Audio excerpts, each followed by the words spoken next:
Assalamualaikum warahmatullahi wabarakatuh. Selamat pagi dan salam hangat untuk seluruh mitra Pandawa dimanapun Anda berada. Terima kasih sudah setia bersama kami di 103,9 FM, radionya Tanjung Pinang.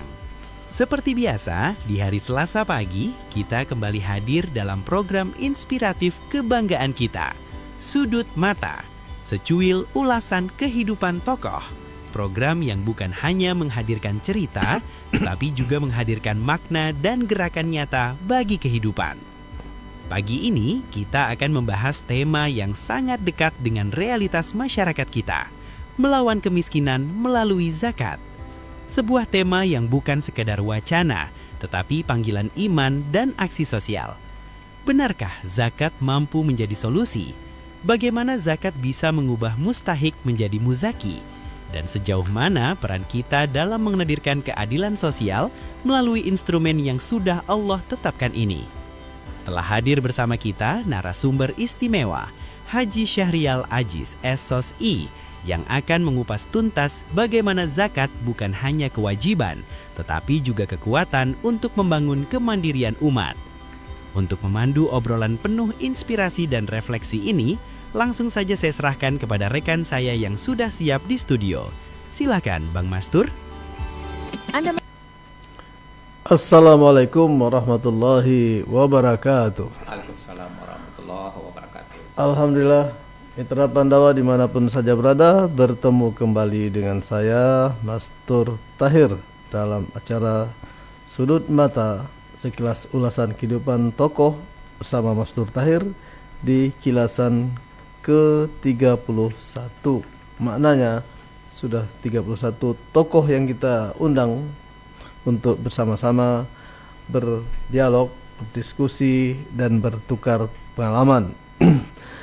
Mudah-mudahan pengalaman yang akan dibagikan oleh narasumber bermanfaat bagi para pendengar dan bagi kita semua. Mitra Pandawa dimanapun saja berada, kami sampaikan bahwa hari ini Selasa tanggal 3 Maret tahun 2026 atau Siam atau Saum Ramadan yang ke-13 ya. 13 Ramadan 1447 Masehi, 1447 Hijriah, maaf. Ya. Dengan tema melawan kemiskinan melalui zakat, setelah hadir di tengah kita Bapak Haji Syahrial Ajiz SOSI. Ya. Baik para pendengar, kami akan sampaikan bahwa acara ini ditaja oleh satu Topnet, kemudian Apicom Multimedia, 3 Pinang Advertising. Dan Anda dapat berpartisipasi bersama kami di Facebook Radio Pandawa FM, kemudian Instagram @PandawaRadio, YouTube Pandawa Radio FM, serta website www.pandawafm.com. Baik para pendengar, kita langsung menyapa sejenak Pak Haji Syahrial. Assalamualaikum Pak. Waalaikumsalam warahmatullahi wabarakatuh. Alhamdulillah telah hadir memenuhi undangan kami walaupun dalam suasana saum Ramadan. Ya. Baik Pak Haji Syahrial. Ya. Kita persilakan untuk menyapa para pendengar sekalian sebelum kita berbincang tentang tema pada hari ini. Silakan, Pak. Baik, assalamualaikum warahmatullahi wabarakatuh. Salam. Para pendengar yang berbahagia, saya Syahrial Ajiz sebagai komisioner dari Basnas Kota Tanjung Pinang ingin berbagi pengetahuan tentang perzakatan yang kita kelola di Basnas Kota Tanjung Pinang. Ya. Biasanya kita minta agar Pak narasumber ini memperkenalkan diri lebih jauh, Pak. Karena dari pengalaman hidup itu barangkali ada hal-hal yang bisa kita ambil pelajaran. Silakan, Pak, dari mana, lahir di mana dan sebagainya lah. Ya, silakan. Baik, saya Syahrial Ajiz, lahir di Padang, Sumatera Barat. 10 Oktober 1956. Masa kecil dibesarkan di Padang.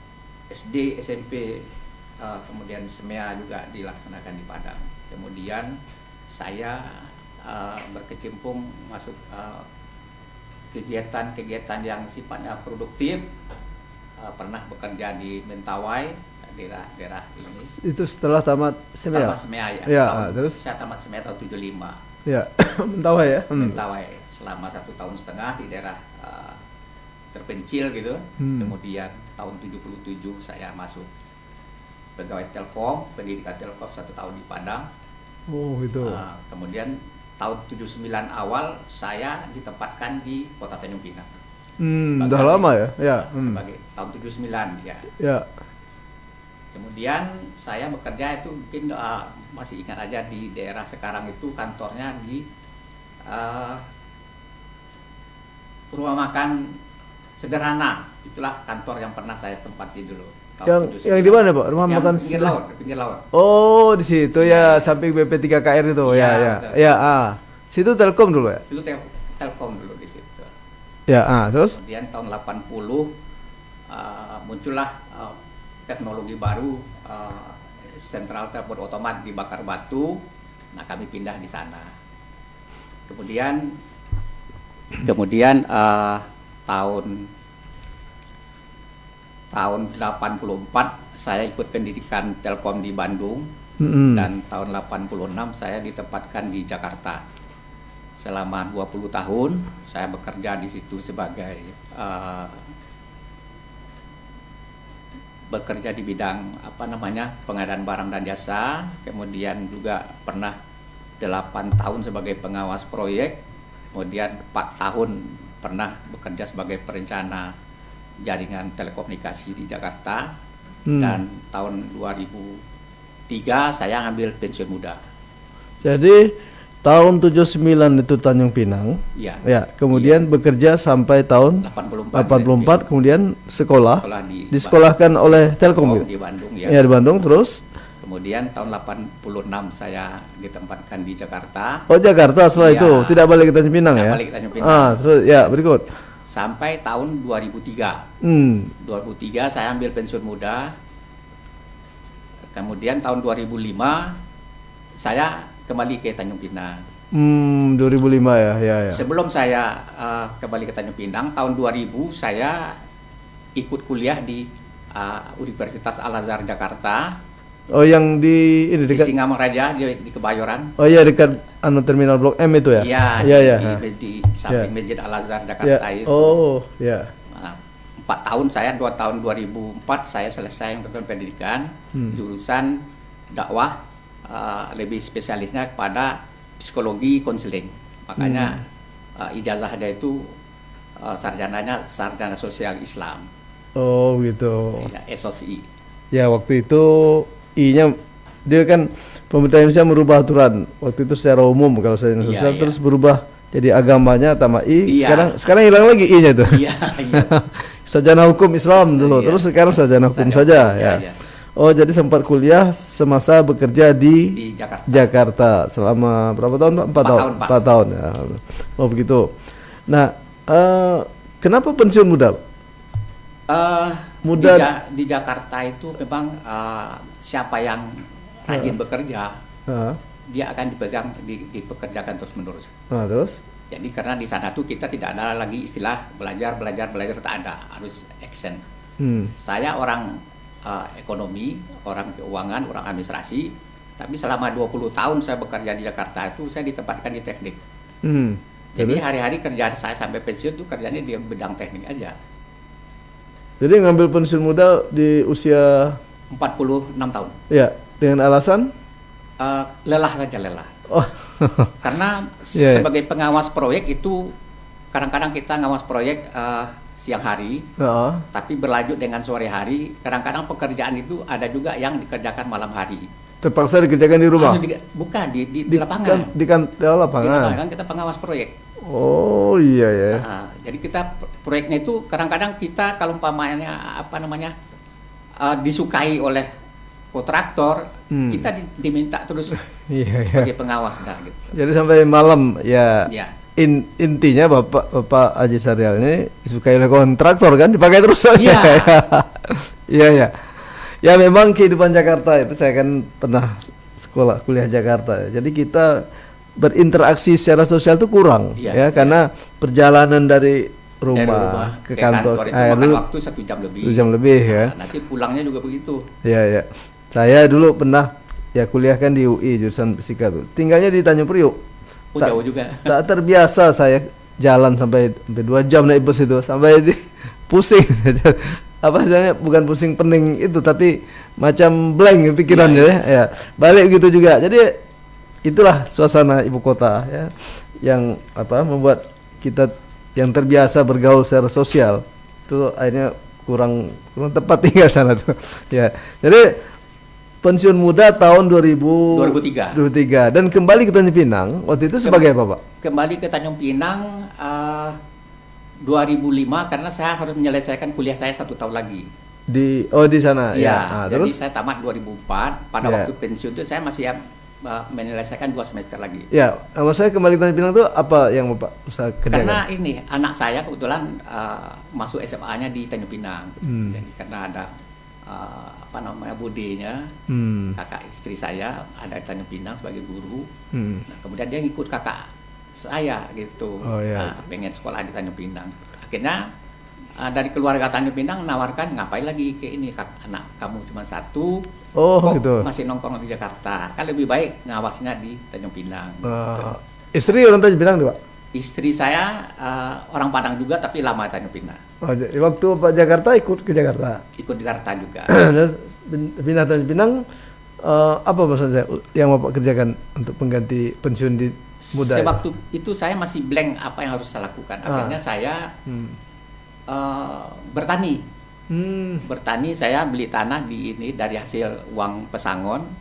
Saya beli tanah di Jalan Musi di kilometer 18. Mulailah saya bertani di situ. Yang ditanam apa? Yang ditanam ya mulai dari sayur-sayur, cabai, gitu. terong, tomat dan sebagainya, pisang gitulah. Dan artinya berapa hektar tuh? 1 hektar. Woi, luar biasa. Memang sebetulnya untuk pertanian Tanjung Pinang itu masih terbuka peluang, bahkan sampai sekarang ini, Pak. Iya, cuma yang menseriusi itu agak kurang orang dibandingkan dengan yang lain ya. Nah, saya mau tanya nih, Bapak pensiun muda istilahnya. Iya. Ada istilah pensiun dini, ada istilah pensiun muda. Sebedakan tidak? Apa atau sama saja? Sama aja. Pensiun dini, pensiun muda sama aja. Sama saja. Pensiun. Yang penting pada waktu itu ada aturan main yang dibuat oleh perusahaan bahwa pada masa itu barang siapa yang pengen mengambil pensiun muda atau pensiun dini, silakan dengan persyaratan tertentu. Oh ya, intinya pensiun dini atau pensiun muda itu atas keinginan sendiri kan? Atas keinginan sendiri. Tapi dapat pesangon. Ada pesangon. Ada pesangon ya. Oh, berdasarkan lama kerja ya? Iya, berdasarkan lama kerja. Oh, begitu. Kan itu Telkom, Pak. Ya. Telkom statusnya apa? BUMN. Pegawai BUMN. BUMN ya. Ada istilah itu ya, pensiun dini semudah. Jadi bertani sampai sekarang? Tidak lagi. Memang melelahkan juga. Jadi lama-lama kan tenaga kita lama-lama habis juga. Jadi saya bertani waktu itu cuma 4 tahun. 4 tahun kemudian kawan-kawan ngajak berbisnis di pengadaan barang dan jasa. Saya punya pengalaman pengadaan barang dan jasa sebagai user di Jakarta pada waktu itu. Dengan pengalaman itulah saya mencoba dengan teman-teman melakukan usaha pekerjaan pengadaan barang dan jasa. Yang pengawas proyek itu proyek apa tuh? Proyek itu? Jaringan Telkom. Jaringan Telkom ya. Oh, jadi pengalaman sebagai pengawas pengadaan barang dan jasa pernah lah. Oh, di Telkom itu juga? Gitu. Jadi kita sudah terbiasa dengan persyaratan-persyaratan apa sih yang bisa membuat kita bisa lolos dari seleksi gitu. Ya, terus akhirnya setelah itu kemudian dan jenuh juga saya di situ. Kemudian masuklah saya seleksi di pengawas pemilu. Jadi saya tahun 2010 pengawas pemilu ya. Masih kaitannya dengan pengawas juga. Ya, 2010 saya kebetulan sudah tidak lagi di pemerintahan Bintan tentu. Jadi Bapak jadi pengawas ya. Saya waktu itu pengawasan pemilihan gubernur waktu itu Pak Sani dengan Pak Suryo dulu itu nggak salah saya. Kandidat ya. Ya. Terus? Nah itulah setelah itu kan karena dia ad hoc 1 tahun 1 periode selesai dan saya berhenti, kemudian saya ada kegiatan-kegiatan lain. Nah terakhir saya jadi pengurus masjid. Oh iya. Pengurus masjid di Al Furqon di Jalan Pemuda, Asrama Haji. Kemudian tahun 2016 ada pemilihan komisioner Basnas. Seleksi di Basnas Kota Pinang. Pinang. Nah, saya ikut seleksi waktu itu. Iya. Waktu itu ya sama lah, saya di provinsi kan. Iya. Tahun 2014 seleksinya kami Iya. itu. 14. Kemudian saya 2016. 2016, tapi kami dilantiknya tahun 2016, Pak. Iya. Hampir 2 tahun karena ya biasalah ada masalah Administrasi. Iya, administrasi. Bahasa resminya administrasi, tapi masalah ya ini juga lah, politis juga lah. ya asal tidak jadi itu masalah, tapi jadi walaupun ditunda sampai 2 tahun juga ya. Jadi memang pendengar sekalian ya, dari perjalanan hidup beliau ini nampaknya memang beliau termasuk yang kreatif mencari variasi dalam hidupnya, karena setiap orang pasti mengalami kejenuhan dan kelelahan ya, walaupun profesi itu kita senangi ya. Yang jadi masalah sudahlah jenuh, lelah lagi kan gitu. Nah, alhamdulillah beliau punya inisiatif untuk mencari alternatif lain sehingga hidupnya tetap berarti ya, Pak. Dari Telkom, pensiun dini, kemudian bertani, kemudian pengawas pemilu, dan akhirnya menjadi komisioner Basnas sampai sekarang, Pak. Sampai sekarang. Berarti 2 kali ya, 2 periode. 2 periode. Ini periode yang sekarang sampai bulan Mei. Dan menurut aturan tidak boleh lagi. Tak boleh lebih dari 2 periode. Oh, jadi tidak boleh lagi. Kalau kemarin presidennya boleh 3 periode mungkin. Maka yang lain boleh juga lah. Oh gitu ya. Ya, nah, para pendengar sekalian ya, dengan pengalaman beliau di Basnas Kota Tanjung Pinang pada Zakat Nasional Kota Tanjung Pinang 2 periode ini, maka kita ingin minta beliau berbagi pengalaman ya dengan tema ini, yakni melawan kemiskinan melalui zakat. Baik, para pendengar sekalian, kita akan ya langsung menyepak masuk pada tema ini ya. Pak ya, Pak Syarial saya panggil ya. Oh, ini sudah tadi gelarnya sudah, anak 1 sampai sekarang anak sudah berumah tangga mungkin, Pak? Sudah berumah tangga. Cucu mungkin? Punya cucu 1. Cucu 1, anak 1, cucu 1. Gitu. Ya, sudah ada penerusnya. Saya anak 5 belum ada cucu. Ya, baik. Begini ya. Jadi ada kesan sekarang. Ya, bukan kesan lah, memang faktanya. Negara-negara muslim yang besar dan bahkan Indonesia ini mayoritas, walaupun sekarang mayoritas tidak lagi nomor 1, Indonesia ini mayoritas Islamnya sudah digeser oleh Pakistan, Pak ya. Nomor 2, tapi tetap mayoritas ya. Namun ada semacam kontradiksi ya, atau paradok dengan kenyataan. Justru di Indonesia ini muslimnya banyak dan kemiskinan juga ternyata paling banyak ini ya. Maka di antara indikasinya BLT ya, oleh pemerintah dan bansos pada saat kampanye itu demikian larisnya. Nah, jadi sebetulnya bagaimana kondisi ini? Miskin begitu besar padahal kaum musliminnya mayoritas dan orang Islam mempunyai sistem untuk melawan kemiskinan itu dengan zakat. Gimana Pak Syarial ya? Baik, kalau dilihat dari Indonesia, sebuah negara yang mayoritas muslim tapi kenapa kemiskinan masih merajalela, di mana fungsi zakat kita?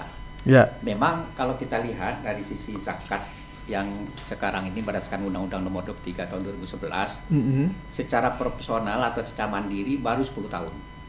10 tahun di mana aturan-aturan masih belum sempurna menurut saya, karena masih bahwa kita di bawah ini seperti provinsi, kabupaten, kota tidak didukung penuh secara administrasi, secara peraturan oleh Basnas Pusat. Karena selama 10 tahun saya di Tanjung Pinang ini, di Basnas ini, kalau umpamanya kita punya problem yang kita sampaikan ke Basnas Pusat itu, kadang-kadang pusat selalu mengatakan cari solusi sendiri.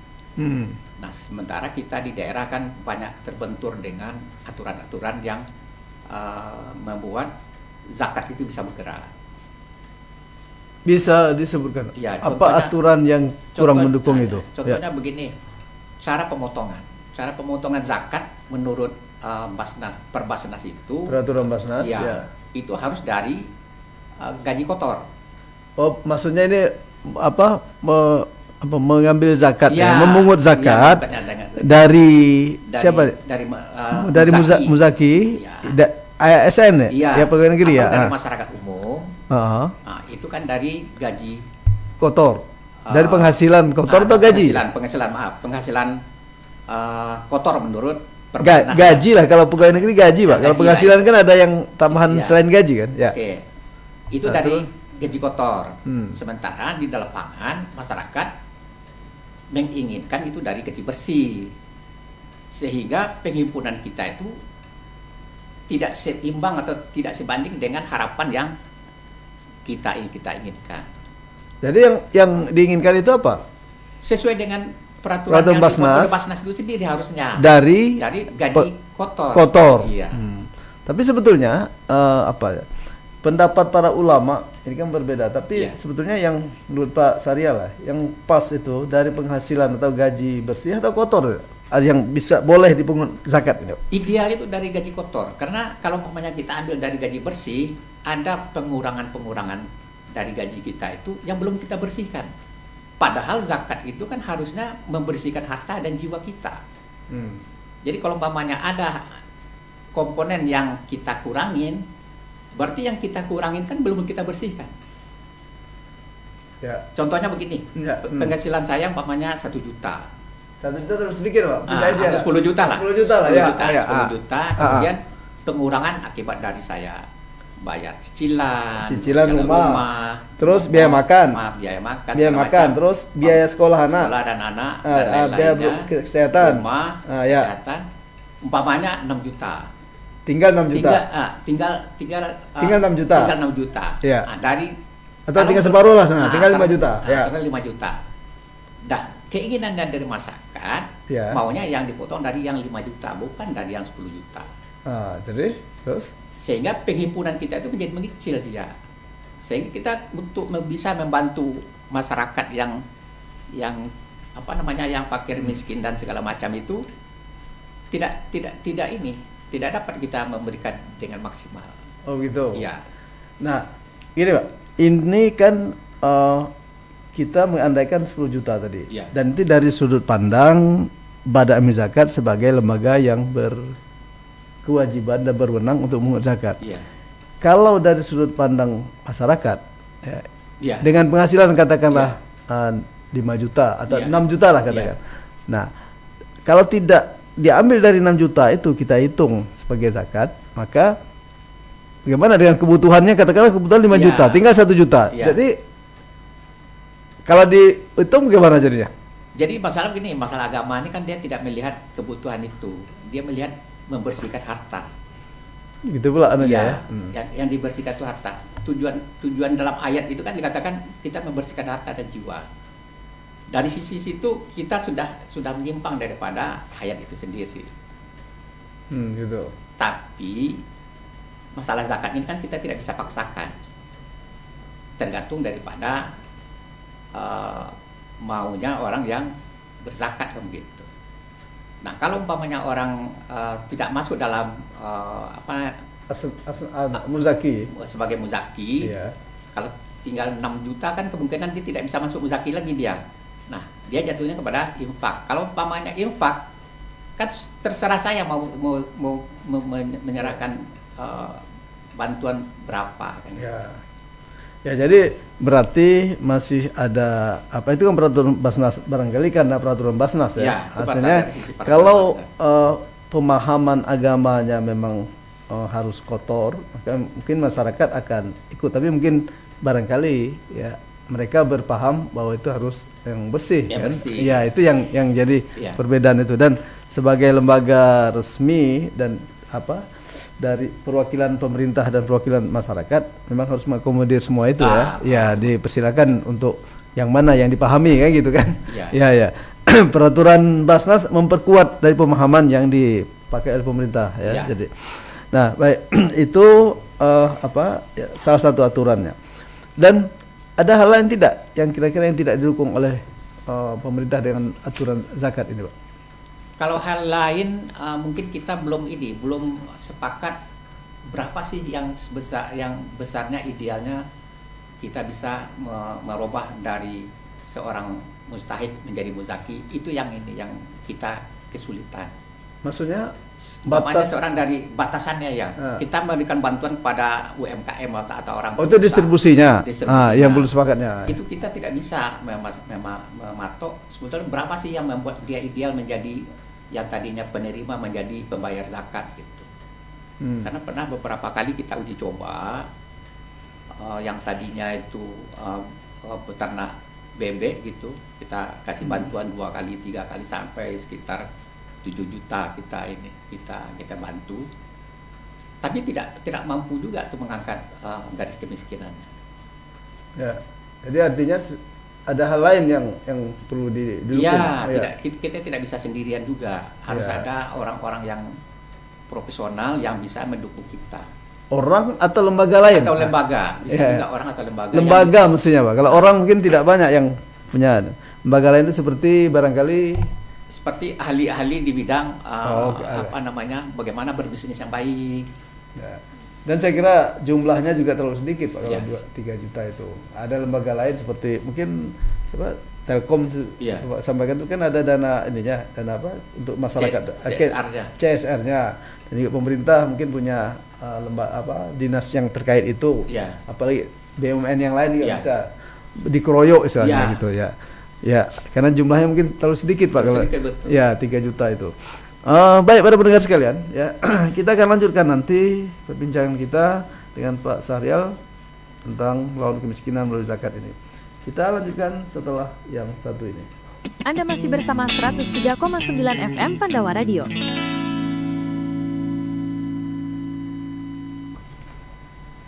Para pendengar Mitra Pandawa dimanapun saja berada, kita lanjutkan perbincangan kita dengan Pak Haji Syahrial S. Aziz ya, tentang zakat. Ya, ya baik, Pak Haji Syahrial. Tadi dalam pemahaman masyarakat satu kontroversialnya tentang yang dipungut itu penghasilan kotor atau bersih satu, dan kita harus lapang dada menerima itu. Yang penting mereka bayar zakat. Yang kedua barangkali yang itu sama lah, kita kan pernah bersama Pak di kota, saya di Basnas provinsi ya. Masalah yang muncul sewaktu kita sosialisasi ya antara peraturan Basnas yang dari pemerintah ini dengan pemahaman masyarakat adalah tentang ini Pak, zakat profesi itu sendiri ya, baik namanya maupun teknis memungutnya ya. Ada yang tidak setuju bahwa dipungut tiap bulan karena belum sampai haulnya ya. Nah, ada yang memang ya pemerintah justru melalui Basnas melaksanakan setiap bulan. Nah, ini kan saya sudah tidak dibahas lagi. Selama Bapak sekarang periode kedua ini, apakah itu masih ada pemahaman semacam itu atau kontroversi semacam itu? Ya, masalah pemahaman itu tidak bisa hilang begitu saja selama kelompok-kelompok yang kekeh dengan pemahamannya, dan selama itu pula pemahaman itu selalu muncul di permukaan. Tapi kita tetap menghormati bagi kawan-kawan yang tidak sepaham dengan Basnas. Tak apa-apa, dan kita akan tetap memberikan informasi seluas-luasnya kepada masyarakat bahwa kalau seandainya kita memungut setahun sekali, risikonya pertama kita tidak berzakat jadinya. Kenapa? Karena pada masa-masa tertentu, terutama pada akhir-akhir perhitungan, itu uangnya tidak sampai nisabnya. Ya, tapi memang statusnya memang bukan muzaki berarti kan? Ya. Itu ininya. Ya. Tapi kalau mamanya dia mamanya dipungut setiap penghasilan, setiap menerima penghasilan sesuai dengan penghasilan petani gitu ya. Setiap panen dia bayar zakat, setiap panen dia bayar zakat. Nah, itu mungkin lebih membersihkan hartanya dan jiwanya. Ya, itu juga salah satu ikhtilaf tentang mengkiaskan zakat profesi ini mengikuti nisab emas perak atau nisab petani. Pertanian. Nah, itu juga ikhtilaf juga itu. Jadi artinya Basnas memang harus berlapang dada tasamuh tentang ikhtilaf itu ya. Itu ini. Satu hal lagi yang saya ingin sampaikan itu tentang ini peran ini kan Basnas ini adalah emang dalam Al-Quran itu disebutkan bahwa yang berkewajiban itu adalah pemerintah untuk lembaga zakat ini kan. Maksud saya adalah peran pemerintah itu semestinya seperti apa? Apakah sudah maksimal sekarang sehingga Basnas itu bisa lebih kuat nanti ke depannya? Ya, kalau pemerintah itu saya rasa itu sudah ini sesuai dengan aturan yang berlaku ya. Hanya saja kita memang harus aturannya sudah oke nih, Pak. Sudah oke. Hanya saja kita harus rajin melakukan sosialisasi karena tidak semua orang yang paham tentang aturan-aturan ini. Jadi selama kita kurang melakukan sosialisasi, selama itu pula pemahaman orang tidak paham gitu. Yeah. Dan kita harus melakukan sosialisasinya secara terus-menerus. Jadi kalau seandainya kita pernah ke suatu institusi, itu nanti pada masa-masa tertentu kita lakukan lagi, kita jernihkan lagi. Ya. Gitu. Oh begitu ya. Ya. Sosialisasinya yang harus terus-menerus. Ya, barangkali bisa dikembangkan Pak lewat di samping secara offline langsung, bisa secara online, media sosial, dan bahkan bisa melalui radio. Ini juga bisa dimanfaatkan seperti sekarang. Ya, atau nanti ada hal lain kan bisa untuk sampaikan melalui Pandawa umpamanya kan gitu. Ya, kemudian saya ingin sharing tentang pengalaman saya dulu dengan yang Bapak alami sekarang.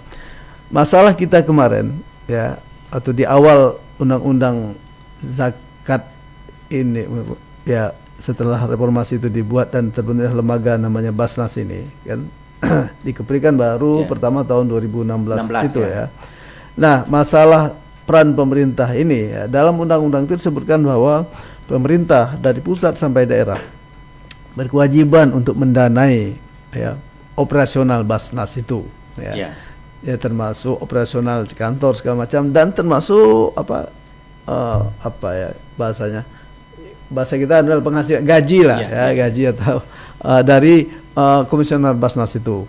Dan nah, masalah kita adalah seluruh Indonesia itu tidak sampai separuh dulu ya yang membackup pendanaannya melalui APBD untuk komisioner dan yang lain memfasilitasi tapi tidak sepenuhnya. Nah, berakibat bahwa dari penghasilan komisioner Basnas itu kalau dihitung-hitung mereka sendiri secara ini penghasilan sama saja dengan sama saja dengan fakir miskin. Ya, jadi status amilnya saja membuat mereka sudah mustahil kan, tambah lagi dengan penghasilannya. Nah, sekarang yang saya tanyakan bagaimana nih dengan peran pemerintah ini untuk mendanai operasional dan gaji para komisioner?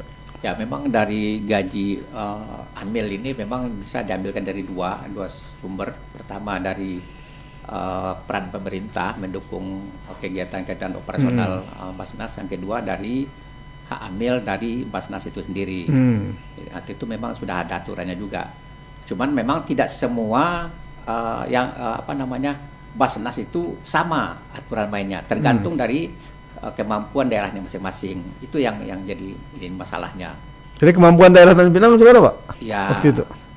Ya karena kondisi sekarang ini kan tidak memungkinkan juga pemerintah mendukung penuh Ya. apa yang ini, dan juga bukan masalah Tanjung Pinang aja, hampir seluruh Iya, Indonesia. seluruh Indonesia. Nah itu yang jadi ininya, jadi problemanya. Padahal undang-undang mewajibkan. Undang-undang mewajibkan. Undang-undang tidak melihat apakah daerah itu mampu atau tidak mampu, dia tidak melihat situ, tapi dia berlaku umum.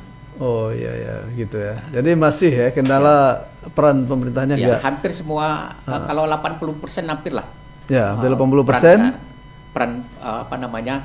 Secara pendanaan Secara pendanaan masih kurang. masih kurang ya. Itu barangkali salah satu sebab Sebab- mengapa Komisioner Basnas tidak melakukan sosialisasi secara besar-besaran Ya, ya. salah satu di Jadi antaranya. berpengaruh kan. Sosialisasinya kurang, yang dipungut juga kurang. Ya. Nah, kecil maka yang dipungut juga kecil karena pemahaman yang berbeda itu tadi, dan ini juga ya. Nah, mana kira-kira yang lebih banyak? Yang punya pemahaman yang berbeda atau memang masyarakat yang mestinya berzakat tapi tidak paham tentang zakat? Menurut Bapak di lapangan bagaimana? Jadi ada dua nih. Satu, mereka mau berzakat tapi pemahaman berbeda, kita akomodir kan, oke. Nah, satu sisi masyarakat dia tidak paham bahwa hartanya itu ada hak orang lain untuk berzakat. Bagaimana menurut Pak? Dua-duanya Pak. Ada yang tadinya seseorang tidak paham dia selama ini kan dia berzakat langsung pada masyarakat, pada orang yang tidak mampu. Tapi setelah kita kasih penjelasan, ngerti dia. Ternyata di dalam proses pembayaran atau pemberian zakat harta dia ini harus ada orang lain atau amil namanya untuk menjembatani antara mustahik dengan muzaki. Nah itulah fungsi daripada sosialisasi itu. Dan itu sudah banyak sekarang yang ini, yang tadinya langsung sekarang dia sudah beralih ke Basnas. Ya, tapi masih bersyukur Pak, mereka berzakat langsung. Tapi maksud saya ini, yang tidak paham sama sekali, jadi mereka memang tidak pernah berzakat sebelum itu, baik secara sendiri maupun apalagi lewat kelembagaan. Kalau saya melihat, kadang-kadang kita tidak bisa ini, karena kalau kita bukan seorang yang apa namanya peneliti gitu ya. Tapi dari beberapa orang-orang yang saya kenal, yang kita tahu dia orang mampu, kan dia tidak berzakat. Oh ya, memang tidak berzakat. Dia tidak berzakat. Tapi saya lihat dia mampu. Ya, jadi itu bagaimana yang dilakukan oleh Basnas? Ya, kita sudah pernah. Masalah begini, dia sendiri juga dulu pernah jadi pengurus zakat di masjid lah gitu. Oh, masih. Ya, masih dalam belum ada undang-undang itu. Belum ada undang-undang. Kalau sekarang kan harus ada UPZ di masjid kan? Ya. Tapi itu sendiri yang ini apa namanya? Saya melihat dia itu mungkin belum paham betul sebetulnya. Oh, begitu ya. Sehingga dia zakatnya tahunya zakat fitrah saja. Ya. Baik Pak. Kita lanjut agak yang teoritis sedikit. Tapi ini perlu sampaikan pada masyarakat ini bahwa ada jenis-jenis amal amwal di dalam konsep Islam itu. Ada zakat, ada infak, ada sedekah. Bisa Bapak jelaskan biar Mitra Pandawa bisa sedikit memahami apa perbedaan antara ketiganya itu, Pak? Kalau zakat itu kan ada aturannya, umpamanya waktunya harus 1 tahun secara ininya, kemudian harus ada haul istilahnya, haulnya, kemudian ada nisabnya sudah masuk. Ya. Nah, kalau infak dan sedekah itu tidak ada haul, haulnya, tidak ada nisabnya. Kemudian besarannya tidak bisa ditentukan. Ya, oke. Nah, itu aja. Itu zakat. Infak dan sedekah bedanya? Kalau infak dan sedekah itu hampir sama aja. Kalau infak itu kan untuk secara umum pada masyarakat umum ya. Kalau namanya sedekah itu untuk keluarga, handai tolan. Ya. Jadi zakat ini yang menjadi kewajiban dan bahkan rukun dalam Islam. Kalau infak dan sedekah ini adalah amalan yang mengikuti, artinya seperti ini. Haji ada yang wajib menjadi rukun, tapi umrahnya yang mengikuti itu sunnahnya ya. Salat juga begitu, 5 waktu yang wajibnya, kemudian ada salat sunnahnya. Jadi begitulah. Ya, ini kita ada tanggapan dari Mira Cynthia Agustin di Facebook nih Pak. Izin bertanya, ya kita izinkan, tidak masalah. Menurut Bapak, bagaimana zakat itu sendiri bisa menjadi jembatan antara yang berkecukupan dengan yang membutuhkan. Ya, terima kasih. Mira Cynthia Agustin. Ya, silakan Pak. Ya. Badan berzakat memang tugasnya untuk menjembatani antara muzaki dengan mustahik. Ya, istilahnya berkecukupan ya. Berkecukupan. Dan memang dalam hal ini sesuai dengan aturannya, Basnas itu yang ditunjuk oleh pemerintah itu memang menjemput. Menjemput. Zakat itu dijemput oleh Basnas. Ya. Nah, kita juga memang harus ada informasi-informasi bahwa seseorang itu berkeinginan untuk bayar zakatnya atau dia ragu-ragu kepada siapa dia mau berzakat. Nah, itu bisa kita ini kan. Ya, okay. Nah, dan dialah yang nanti kita jelaskan karena masih banyak orang yang ragu untuk ini kemana nih, berapa nih besarnya, apakah saya sudah termasuk yang wajib berzakat apa belum. Nah, itu masih banyak masyarakat kita yang tidak paham. Oh gitu ya, oke.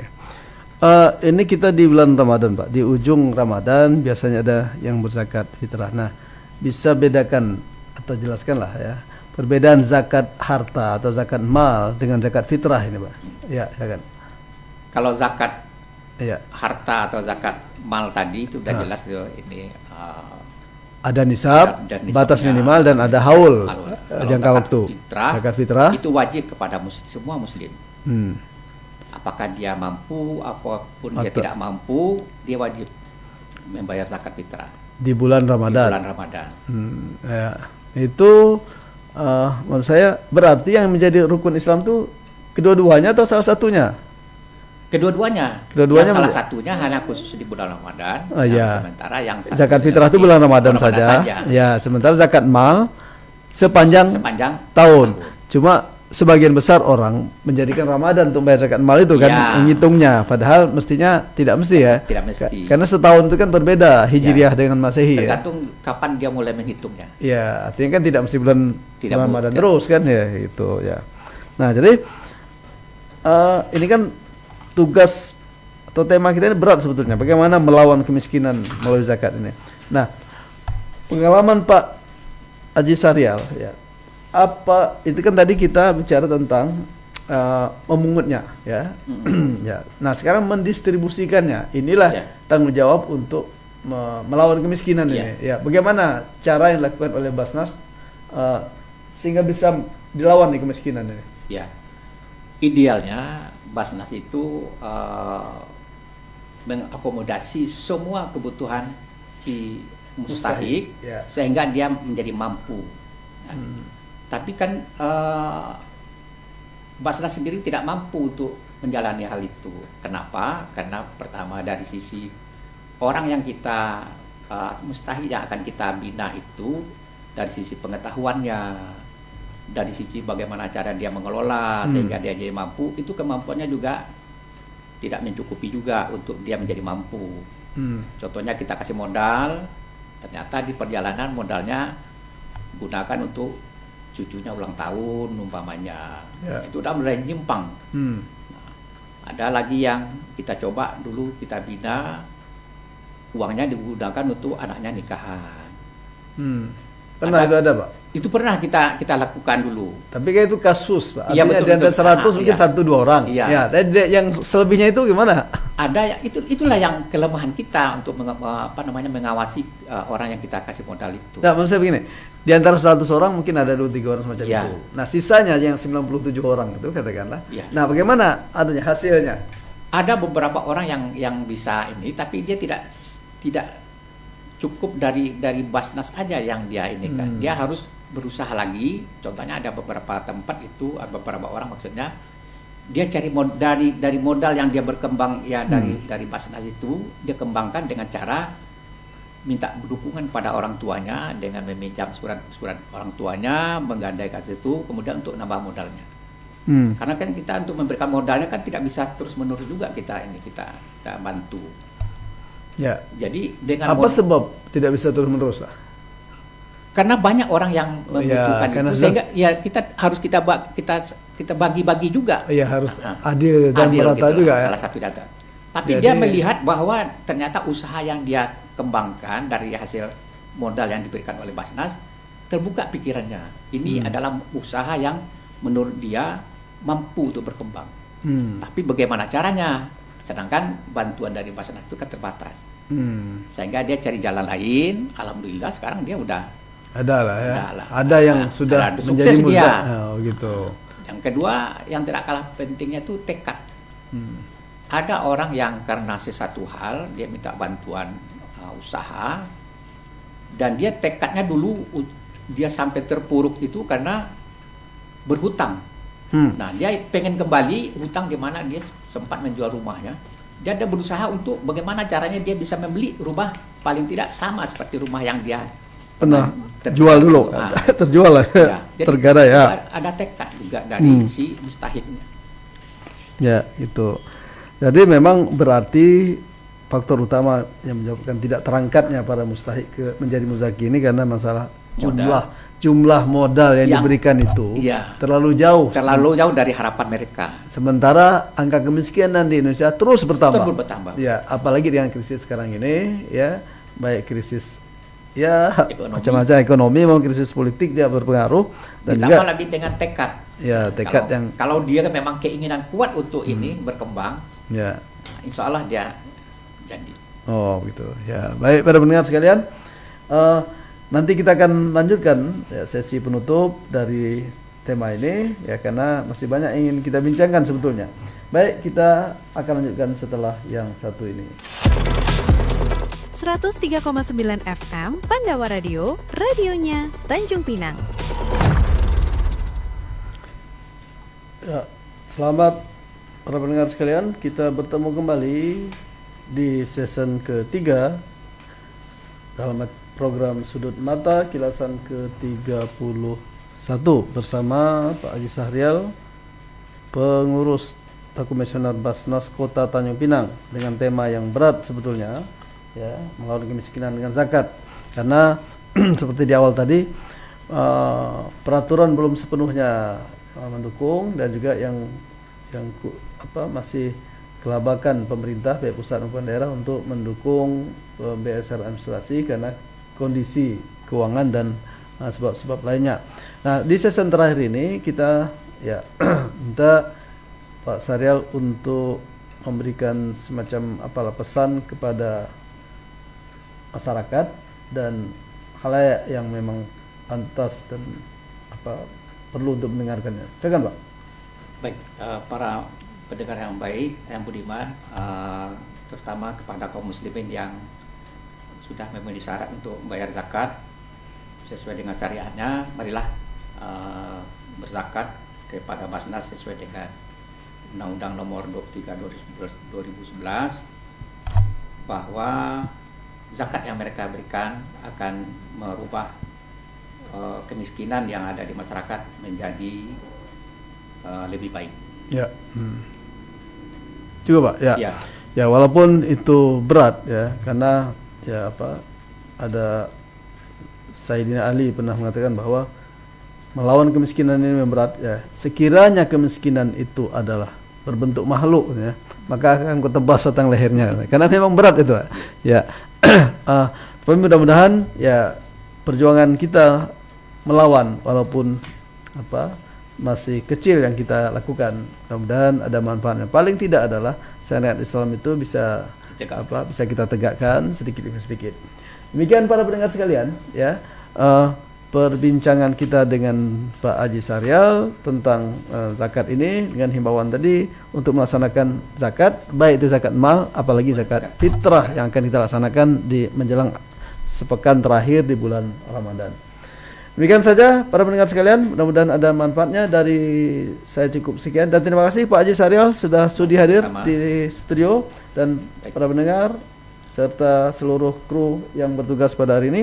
Terima kasih. Sampai jumpa di kilasan berikutnya dalam program Sudut Mata. Bila taufik wal hidayah. Wassalamualaikum warahmatullahi wabarakatuh.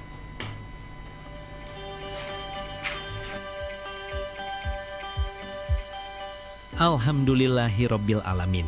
Tak terasa, hampir 1 jam sudah kita bersama dalam program Sudut Mata. Secuil ulasan kehidupan tokoh, membedah tema besar kita pagi ini, melawan kemiskinan melalui zakat. Terima kasih yang sebesar-besarnya kami sampaikan kepada narasumber kita, Haji Syahrial Aziz SOSI, atas ilmu, pengalaman, dan inspirasi luar biasa yang telah dibagikan. Semoga apa yang disampaikan hari ini tidak hanya berhenti sebagai wawasan, tetapi benar-benar menjadi gerakan nyata dalam kehidupan kita. Mitra Pandawa, kemiskinan bukan hanya soal angka, ia adalah tentang tanggung jawab.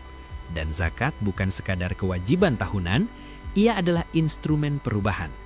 Jika dikelola dengan amanah dan disalurkan dengan tepat, zakat mampu mengangkat martabat, menguatkan ekonomi, dan menghadirkan keadilan sosial di tengah masyarakat. Semoga setelah perbincangan ini, kita tidak lagi menunda untuk menunaikan zakat, tidak lagi ragu untuk peduli, dan tidak lagi diam melihat ketimpangan di sekitar kita. Karena sejatinya, keberkahan harta bukan pada seberapa banyak yang kita simpan, tetapi pada seberapa besar yang kita manfaatkan untuk sesama. Saya bersama seluruh tim yang bertugas pamit undur diri.